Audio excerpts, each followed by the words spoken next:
بشرا بشرا بشرا آگے وقوف بشرا بشرا بشرا نون زبرنا سين زبر سا ملائیں نسا نسا بادو زبر بن ملائیں نسبا آگے وقوف نسبا نسبا حمزہ زبر حمزہ زبر نہیں حمزہ نہیں حمزہ کیا ہے حمزہ حمزہ زبر حا زبر حا ملائیں احا حا حا کی آواز احا احا احا دال دو زبر دن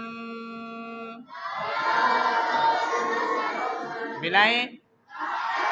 احدن احا ہا ہا کی آواز واضح نکلی احدن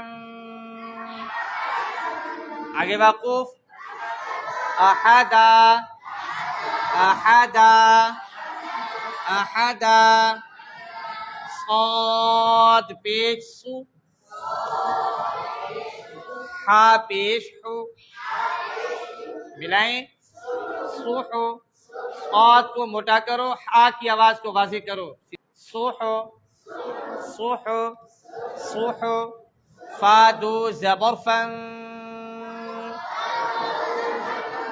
یعنی جب بھی آپ پڑھائیں تو آپ کا جو توجہ ہے پورا بچوں کے طرف ہونا چاہیے جو بچہ کوئی شرارت کر رہا ہے کوئی نہیں پڑھ رہا ہے کوئی سیدھا نہیں بیٹھ رہا تو یعنی ادھر بھی آپ پڑھائیں جو اچھی اساتذہ کی یہ سب سے بڑی نشانی ہے پڑھائیں پورا توجہ بچوں پر ہونا چاہیے کون بچہ پڑھ رہا ہے کون بچہ نہیں پڑھ رہا ہے اگر کوئی بچہ نہیں پڑھ رہا تو اس کو کیا کریں آپ کو لگتا ہے کہ اس بچے نے یہ نہیں پڑھا ہے جو آپ پڑھا رہے ہیں اس کو فوراً کھڑا کر دیں وہی حرف پوچھیں ابھی میں نے کیا پڑھایا اگر بچے کو یاد ہوگا یا پڑھا ہوا ہوگا یا وہ پڑھ رہا ہے تو فوراً بولے گا استاد جی آپ نے یہ پڑھا اگر نہیں پڑھتا تو وہ خاموش ہو جائے گا اس سے آپ کو نشاندہی ہو جائے گی کہ کون سا بچہ پڑھ رہا ہے کون سا بچہ نہیں پڑھ رہا ہے یعنی ایک جو آپ گروپ بنائیں گے اس گروپ کے اندر ایک آواز ہونی چاہیے ٹھیک ہے تو کلاس کے اندر بالکل توجہ ہونی چاہیے استاد کی جو بچہ نہیں پڑھ رہا اس کو کہیں کہ آپ نہیں پڑھ رہے کوئی صحیح نہیں پڑھ رہا کوئی غلط پڑھ رہا ہے تو اس پہ خاص توجہ ہونی چاہیے ٹھیک ہے جی پڑھیں صحفا آگے وقوف آواز سے صحفا صحفا تو یہ پوری تختی ہے میں نے یہ جو مشکل الفاظ تھے میں نے وہ لکھے ہیں کیونکہ ٹائم کمی ہم صرف پڑھانے کی ایک مشق کر رہے ہیں تو جب آپ پوری تختی پڑھائیں تو شروع سے آخر تک تو مشق کبھی کریں گے رغدن ہون بالکل رغا نہیں رغدن آپ آگے وقوف بھی اس مشق میں پڑھائیں میں اس لیے نہیں پڑھاتا کہ ہمارے پاس ٹائم بالکل کم ہے جی جنفن کبدن قوان نخرتن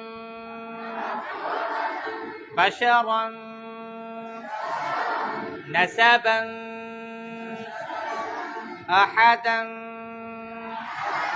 صحفا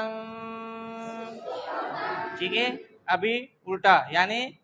صحفن سے رغدن صحفا احدا نسبا بشرا نخرة قوا كبدا جنفا رغدا